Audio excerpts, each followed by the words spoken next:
Hello everyone. So today we will continue chapter 2, Socialism in Europe and the Russian Revolution. So here the topic is the Revolution of October 1917. Okay, इससे पहले हम February Revolution 1917 के बारे में पढ़ चुके हैं और लेनिन की अप्रैल थीसिस के बारे में पढ़ चुके हैं। वो अप्रैल थीसिस बहुत इंपॉर्टेंट टॉपिक है। तो 3 डिमांड्स थी उसकी अप्रैल थीसिस में। पहली डिमांड थी कि जो वर्ल्ड वॉर फर्स्ट चल रहा था उसे एंड किया जाए, उसे ख़त्म किया जाए। सेकेंड डिमांड थी लेनिन की कि जो लैंड है वो पीजेंट्स को दे दी जाए, रीडिस्ट्रीब्यूशन ऑफ लैंड्स। ओके, जो ट्रांसफ़र है वो पीजेंट्स को कर दिया जाए ज़मीनों का। और थर्ड जो था वो था कि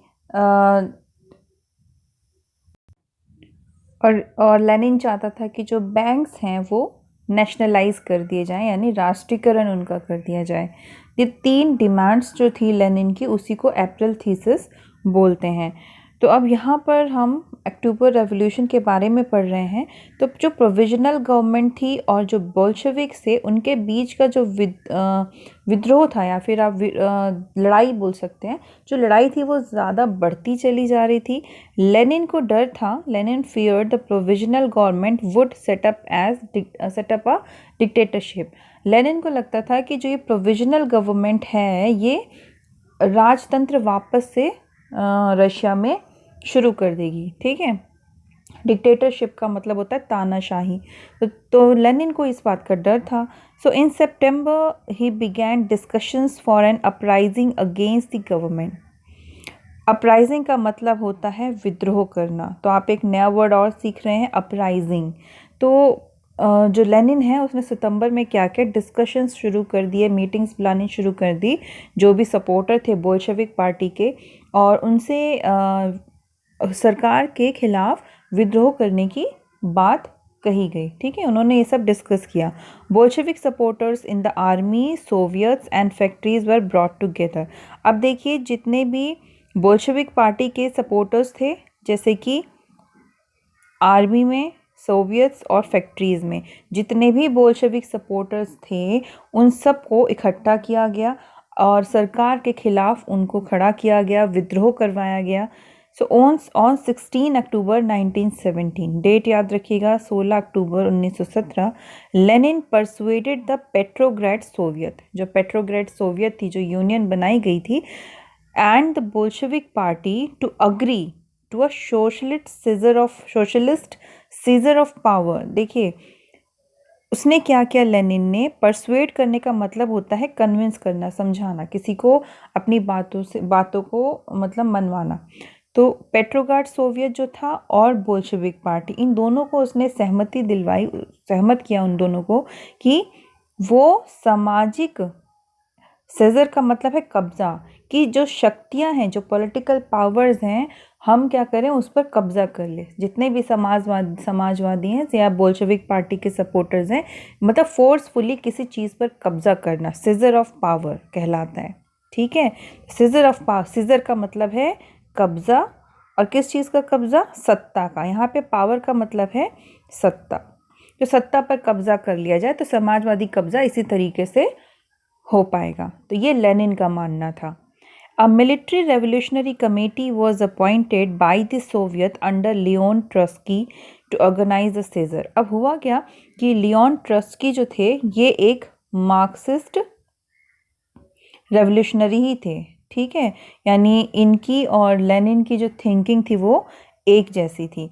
तो इनको क्या बना दिया गया, लियोन ट्रस्की को, इनको एक काम अपॉइंट किया गया कि तुम्हें जो है एक ऑर्गेनाइजेशन बनानी है, एक कमेटी बनानी है, और जो ये सीजर हम सोच रहे हैं, जो कब्जा हम सोच रहे हैं करने का सत्ता पर, उसको क्या करना है, एग्जीक्यूट करना है। जो हमने प्लान बना लिया है इसको अब असलियत में एग्जीक्यूट करना होगा।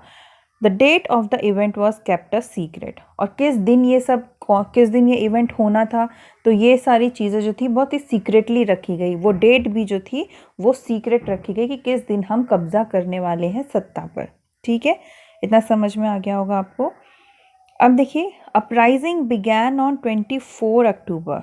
16 अक्टूबर को तो लेनिन ने क्या किया, डिस्कशन किया था पेट्रोग्राड सोवियत के साथ और बोल्शेविक पार्टी के साथ, ठीक है। अब 24 अक्टूबर को क्या हुआ, जो विद्रोह था वो शुरू हो गया। सेंसिंग ट्रबल, जो पीएम थे, प्राइम मिनिस्टर थे केरेंस्की जिनका नाम था, had left the city to summon troops मतलब सेना। अब हुआ क्या कि जब इन लोगों ने विद्रोह करने का सोच लिया और 24 अक्टूबर वो डेट थी, उस दिन वो विद्रोह करने लगे, बोल्शेविक पार्टी के जितने भी सपोर्टर्स थे या फिर जो पेट्रोग्राड सोवियत के थे मेंबर्स, वो लोग मिलकर रिवोल्ट करने लगे। तो उस टाइम के जो प्राइम मिनिस्टर थे उनको खतरा महसूस हुआ, उन्होंने ट्रबल सेंस कर लिया, वो जाकर ट्रुप्स को समझाने गए, उनसे बातें करने गए, कुछ डिस्कशंस करने गए, तो शहर उन्होंने छोड़ दिया। एट डॉन, डॉन का मतलब होता है सुबह, जो बिल्कुल अर्ली मॉर्निंग होती है जब सूरज भी नहीं निकला होता है, ठीक है, लेकिन हल्की हल्की सी रोशनी रहती है। तो मिलिट्री मैन जितने भी सरकार के लॉयल थे, देखिए जो प्रोविजनल गवर्नमेंट थी उसकी बात कर रही हूँ, प्रोविजनल गवर्नमेंट के जितने भी वफादार मिलिट्री मैन थे, उन्होंने क्या किया, they seized the buildings of 2 Bolshevik newspaper. जो बोल्शेविक पार्टी थी वो अपना एक अलग समाचार पत्र जो होता है, न्यूज़पेपर होता है, वो छपवाती थी। तो 2 बिल्डिंग में वो प्रेस थी वहाँ पर उनकी बोल्शेविक्स की, उन पर कब्जा कर लिया। किन्होंने किया, जो मिलिट्री मैन जो सरकार के वफादार थे, किस सरकार के, प्रोविजनल गवर्नमेंट, ठीक है। Pro government troops were sent to take over telephone and telegraph offices and protect the Winter Palace. अब देखिए, प्रो गवर्नमेंट का मतलब होता है जो सरकार के पक्ष में का होते हैं, ठीक है। प्रो मतलब सरकार के पक्ष में, और जो एंटी होता है, एंटी वर्ड, एंटी का मतलब होता है विरोध में, ठीक है। अगर आप बोलते हैं एंटी गवर्नमेंट यानी सरकार के विरोध में, अगर आप बोलते हैं प्रो गवर्नमेंट यानी सरकार के पक्ष में। अब जितने भी सरकार के पक्ष में ट्रुप्स थी, ठीक है, उन्हें भेजा गया to take over telephone and telegraph offices. उन्होंने जितने भी टेलीफोन थे और टेलीग्राफ ऑफिसेस थे उन पर कब्जा करवा लिया, कंट्रोल कर लिया, ताकि मैसेजेस जो हैं वो एक जगह से दूसरी जगह बोल्शेविक ना भेज सकें, ठीक है। और विंटर पैलेस को प्रोटेक्ट करने की बात कही गई।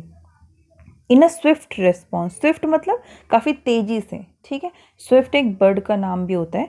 तो काफ़ी तेज़ी से रिस्पॉन्स कैसे किया गया, जो मिलिट्री रेवोल्यूशनरी कमेटी बनाई गई थी, किसके अंडर में, जो लेनिन ने, ये देखिए लियोन ट्रॉट्स्की, ठीक है, लियोन ट्रॉट्स्की के अंडर में ये कमेटी बनाई गई थी। अब इस कमेटी ने क्या किया, ऑर्डर्ड इट्स सपोर्टर्स, जितने भी सपोर्टर्स थे बोल्शेविक के, ठीक है, या फिर पेट्रोग्राड सोवियत के या बोल्शेविक पार्टी के सपोर्टर्स थे, उनको सब इस कमेटी ने ऑर्डर किया, आदेश दिया टू सीज गवर्नमेंट ऑफिसेस, कि जाकर तुम सरकारी दफ्तरों पर कब्जा कर लो। सीज मतलब होता है कब्जा करना। एंड अरेस्ट मिनिस्टर्स, और जितने मिनिस्टर्स मिले उन्हें अरेस्ट कर लो। लेट इन द डे, उसी दिन थोड़ी जैसे जैसे दिन चढ़ता चला गया, द शिप ऑरोरा, अब ये शिप का नाम है ऑरोरा, ये क्रूज़ है, ठीक है, क्रूज शिप थी। Shelled the Winter palace, shelled का मतलब क्या होता है, गोलाबारी करना, ठीक है, याद रखना, इसका मतलब होता है गोलाबारी करना। तो इस कमेटी ने ये सारा काम करवाया सरकार के खिलाफ। पहला कि जितने सरकारी दफ्तर थे कब्जा कर लो, मिनिस्टर्स को अरेस्ट कर लो, और विंटर पैलेस पर गोलाबारी करवा दी शिप अरोरा को बुलवाकर, ठीक है, इस शिप का नाम है ये अरोरा। अदर वेसल्स, वेसल्स मतलब यहाँ पर शिप की बात ही हो रही है। Other vessels sail down the Neva, हमने पढ़ा था नेवा रिवर के बारे में, कि नेवा रिवर के एक तरफ, एक किनारे पर तो सारे जो मज़दूर होते थे उनके छोटे छोटे घर वगैरह होते थे, क्वार्टर्स होते थे, फैक्ट्रीज होती थी, और नेवा रिवर के दूसरी तरफ जो जितनी भी रॉयल फैमिली थी, विंटर पैलेस, जितने सरकारी दफ्तर होते थे, ऑफिशियल्स होते थे, वो रहते थे। हमने नेवा रिवर के बारे में पढ़ा है। तो इस नेवा रिवर में बहुत सारे वेसल्स आने लगे, शिप्स आए, and took over various military points, जितने भी मिलिट्री पॉइंट्स थे, मिलिट्री पॉइंट्स के अंदर जहाँ पर भी सरकार के पक्ष में जितनी मिलिट्री थी, उनको सपोर्ट करती थी सरकार को, उन मिलिट्री पॉइंट्स पे जाकर कब्जा कर लिया। बाय नाइटफॉल, जैसे जैसे रात हुई, the city was under the committees control, तो पूरे शहर पर किसका कंट्रोल हो गया था, जो मिलिट्री रेवोल्यूशनरी कमेटी थी, ठीक है। तो मिलिट्री रेवोल्यूशनरी कमेटी का कब्ज़ा जो था वो रात भर में पूरे शहर पे हो गया। And the ministers had surrender, जितने भी मिनिस्टर्स थे उन्होंने भी सरेंडर कर दिया।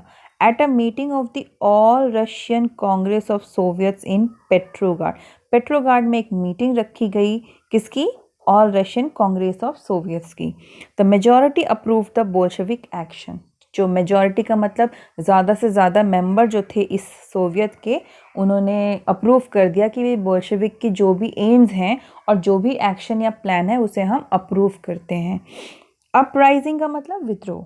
Took place in other cities, इसी तरीके से शहर के अलग अलग जगहों पर, रशिया में अलग अलग जगहों पर अपराइजिंग मतलब विद्रोह शुरू हो गए। There was heavy fighting specially in Moscow, Moscow में ज़्यादा ऐसा विद्रोह देखा जाने लगा, काफ़ी इंटेंस था वो रेवोल्यूशन। बट बाय दिसंबर तक the Bolsheviks control the Moscow Petrograd area. और दिसंबर आने तक, देखिए अक्टूबर से लेकर दिसंबर, 24 अक्टूबर को तो रेवोल्यूशन पहला शुरू हो गया था, उसके बाद 2 महीने, विद इन 2 मंथ्स उन्होंने क्या किया? मॉस्को पेट्रोग्राड एरिया पर पूरा कब्जा कर लिया। किसने कर लिया? बोल्शेविक्स ने, ठीक है। तो ये था अक्टूबर रेवोल्यूशन। अब मैं आपको वो मैप के ज़रिए थोड़ा सा बताना चाहती हूँ कि नेवा रिवर कहाँ है और पेट्रोग्राड या मॉस्को किधर है। सो आप देख सकते हैं ये मैप है रशिया का, जहाँ पर आप नेवा रिवर देख सकते हो कि कहाँ पर है। ये डायरेक्शंस दे रहा है, यहाँ पर नेवा रिवर है जो ब्लू लाइन ऐसे जा रही है, ठीक है। और दिस इज़ सेंट पीटर्सबर्ग और ये रहा आपका मॉस्को। तो जितना भी यहाँ का एरिया था, जैसे कि ये एरिया है, यहाँ पर बोल्शेविक्स का कब्ज़ा हो गया था, ठीक है। तो इस तरीके से जो अक्टूबर रेवोल्यूशन रहा है उससे भी बहुत बड़ा अचीवमेंट मिला था अक्टूबर रेवोल्यूशन में, कि बोल्शेविक पार्टी का कंट्रोल हो चुका था जहाँ जहाँ भी उन्होंने रेवोल्यूशन किया, खासकर कि पेट्रोग्राड और मॉस्को के एरिया में और नेवा रिवर के आसपास, ठीक है। सो आई होप आपको ये समझ आ गया होगा सेक्शन, आपके चैप्टर 2 का ये सेक्शन था October revolution. So that's all for today, have a good day, take care.